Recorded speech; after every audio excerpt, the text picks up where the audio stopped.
प्रणाम, नमस्कार। आज मैं शिक्षा की बात को फिर से कंटिन्यू कर रही हूँ। आज मैं शिक्षा से जुड़े हुए एक ऐसे विषय पर बात करना चाहती हूँ जो आपके और हमारे जीवन का एक बहुत बड़ा हिस्सा है।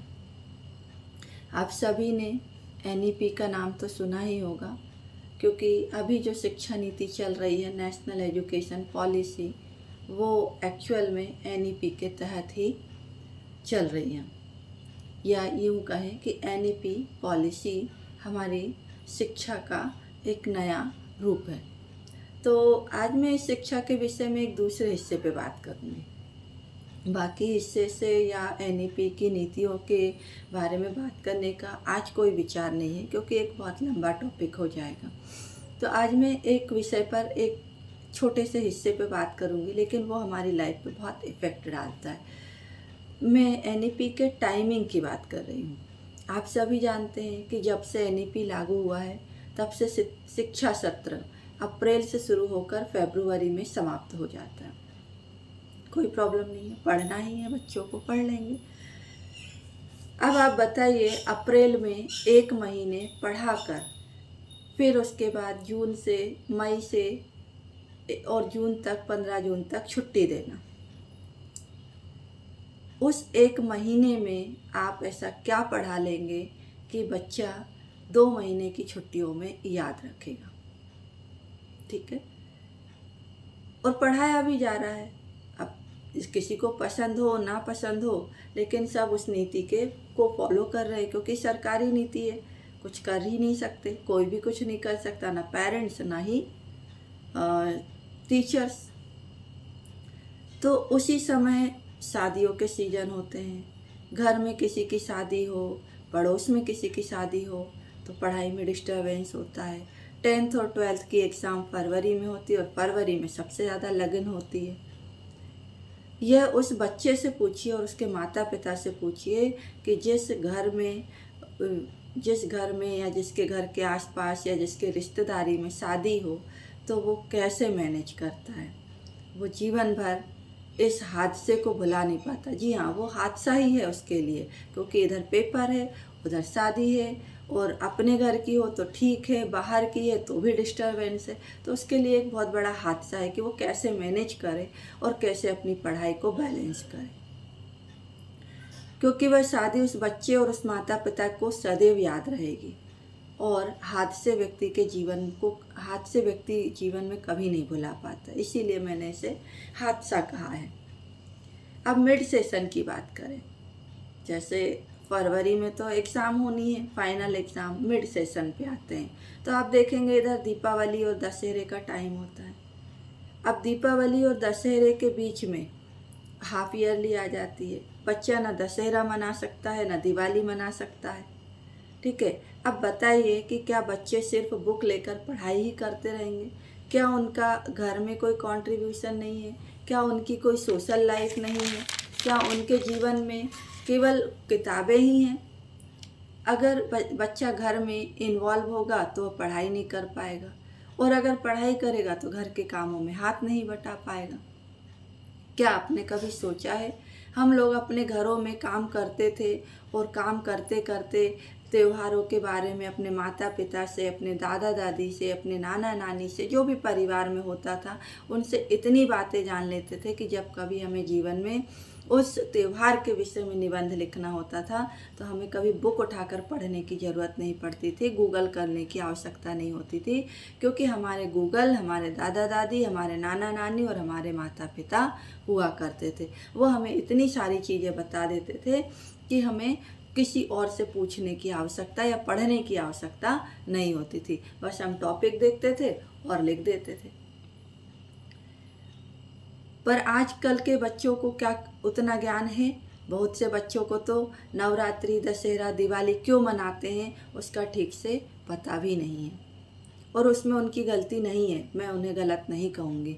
क्या शिक्षा नीति बनाने वालों का मकसद हमें और हमारे सनातन धर्म को अलग करना है या उसको समाप्त करना है? क्या हमारे त्योहारों और उनकी महत्ता को डस्टबिन में डालने का काम नहीं किया जा रहा है? आखिर क्यों? क्या हासिल होगा इस पढ़ाई से? पढ़ाना है, आप पढ़ाइए। पहले भी पढ़ाई होती थी, दशहरे से दिवाली तक छुट्टियां होती थी, बच्चे अपने घर में इन्वॉल्व होते थे, सब काम करते थे और इसके बाद फिर पढ़ाई करते थे। मार्च से मार्च तक पढ़ाई होती थी, अप्रैल में एग्ज़ाम होती थी और बच्चे आराम से पढ़कर परीक्षा देते थे। अब बच्चों के पास पढ़ने का टाइम नहीं है, टीचर के पास कोर्स कराने का टाइम नहीं है, बस भाग दौड़ की ज़िंदगी में भाग रहे हैं, कहाँ भाग रहे हैं पता नहीं। हम अक्सर शिकायत करते हैं कि बच्चे मोबाइल में ही लगे रहते हैं, तो क्यों नहीं लगेंगे? हमारे आसपास का नीरस माहौल है, बच्चे क्यों इंटरेस्ट लेंगे? हद तो तब होती है जब नर्सरी के बच्चों को होमवर्क और सिलेबस का बोझ डाल दिया जाता है, और अब तो बच्चों का बचपन ही ख़त्म कर दिया जा रहा है। 2 साल के बच्चों को स्कूल में भर्ती कर दिया जाता है प्ले स्कूल के नाम पर कि वो वहाँ बैठना सीखेगा। क्यों? घर में बैठने के लिए जगह नहीं है जो स्कूल में जाकर सीखेगा। हमारे माता पिता तो हमें 4 महीने 6 महीने से होते से ही बैठना सिखाते थे, चलना सिखाते थे, तो स्कूल क्या नया सिखा रहा है? ऐसा लगता है आज ही वो पढ़ाई कर लेगा और कल वो कलेक्टर बन जाएगा। अरे बच्चों को बचपन जीने दो।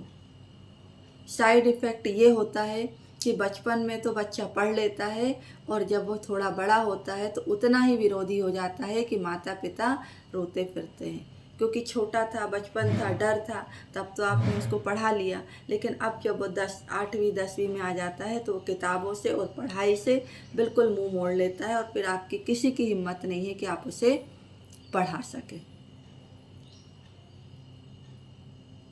और कहते हैं कि क्या करे नालायक, हमारी सुनता नहीं, पढ़ाई पर ध्यान नहीं देता।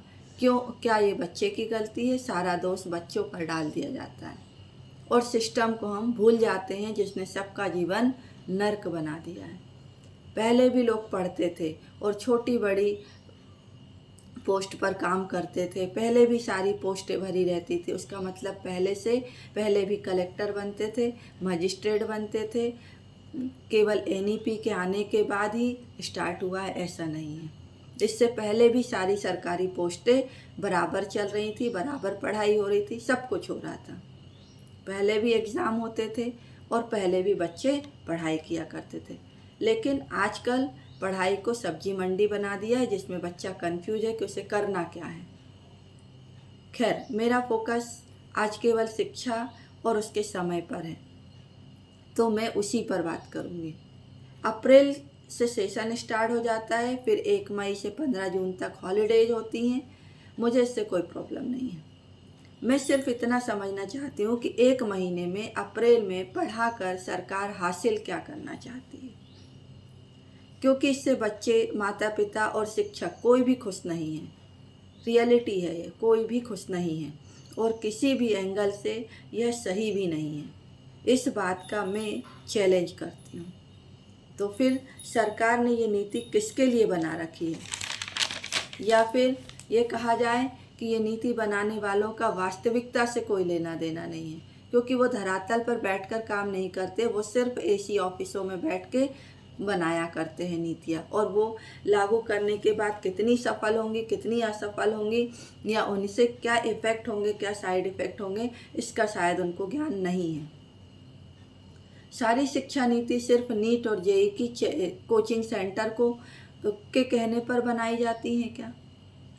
क्योंकि अगर ये बच्चों के लिए होती तो ये बच्चे इससे खुश होते, परंतु ना बच्चे इससे खुश हैं, ना उनके माता पिता खुश हैं, ना उनके शिक्षक खुश हैं। सभी परेशान हैं, ना ही उन्हें पढ़ाने वाले शिक्षक और ना ही माता पिता। यह तो क्लियर है कि ये नीति उनके भविष्य को देखते हुए नहीं बनाई गई है। या तो कोचिंग के डायरेक्शन में बन रही हैं या फिर सोच समझकर सनातन को ख़त्म करने के लिए बनाई जा रही हैं। क्योंकि आने वाली पीढ़ी जब अपने कल्चर से जुड़ेगी ही नहीं तो ऑटोमेटिक सनातन खत्म हो जाएगा। ये स्लो पॉइजन है, और अगर हम इसको नहीं समझेंगे तो आने वाले समय में हमारी जो पीढ़ियां हैं वो सनातन विहीन होंगी। व्हाट्सएप के मैसेज से सनातन नहीं चलता है। सनातन चलता है हमारी रगों में, और जब तक हमारी रगों में सनातन नहीं दौड़ेगा तब तक हम असली सनातनी नहीं बन पाएंगे।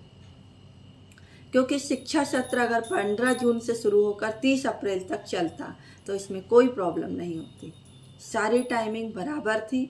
लेकिन फिर भी बच्चा घर में त्योहारों पर और अपने परिवारों के साथ बैठने लगेगा, अपनी संस्कृति को समझेगा, तो सनातन खत्म कैसे होगा? मेन प्रॉब्लम यही है। मेरा कहना यहीं तक था। विचार मेरे हैं, फैसला आपका है। अगर आपको मेरे विचारों से थोड़ी सी भी सहानुभूति है तो इस पर विचार ज़रूर करें। आप भी इस पर विचार करें, औरों को भी इस पर विचार करने के लिए कहें, और हम सब मिलकर इस शिक्षा के जो टाइमिंग है उस पर विचार करें और उसे सुधारने की कोशिश करें। तभी हमारे सनातनी धर्म का और हमारे बच्चों की सुरक्षा हो सकेगी। धन्यवाद।